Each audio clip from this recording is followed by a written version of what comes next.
நமது ஓட்டு, நமது ஓட்டு,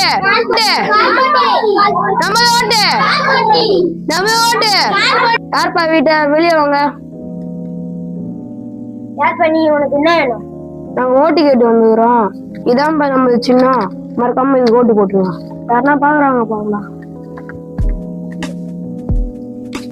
இதை வச்சு நம்ம சின்னத்துக்கு மறக்காம ஓட்டு போட்டுருங்க. என்னடா பண்றீங்க? நீ எதுக்கு அவனுக்கு காசு கொடுக்குறா? நீ எதுக்கு காசு வாங்குற அவன்கிட்ட? ஓட்டுக்கு காசு கொடுக்குறாங்க வாங்க. அவன் காசு கொடுத்தா நீ வாங்குவியா?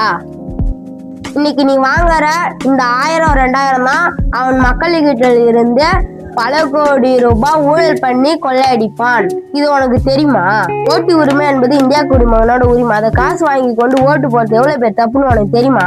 காசு வாங்கி நீ ஓட்டு போட்டா அவனுக்கு நீ அடிமை. ஆனா காசு வாங்காம போட்டா அவன் உனக்கு அடிமை. மக்களே, இது உங்களுக்கான பதிவு. தயவு செய்து காசு வாங்கி கொண்டு ஓட்டு போடாதீங்க. காசு வாங்கின்னு ஓட்டு போடுவியா? இனிமே ஓட்டுக்கு காசு கொடுப்பியா? நான் இனிமேல் தப்பா செய்ய மாட்டேன். மக்களே, இந்த பதிவு யார் மனதும் புண்படுத்துவதற்கு காரணமாக இல்லை, ஒரு விழிப்புணர்வு. நன்றி, வணக்கம்.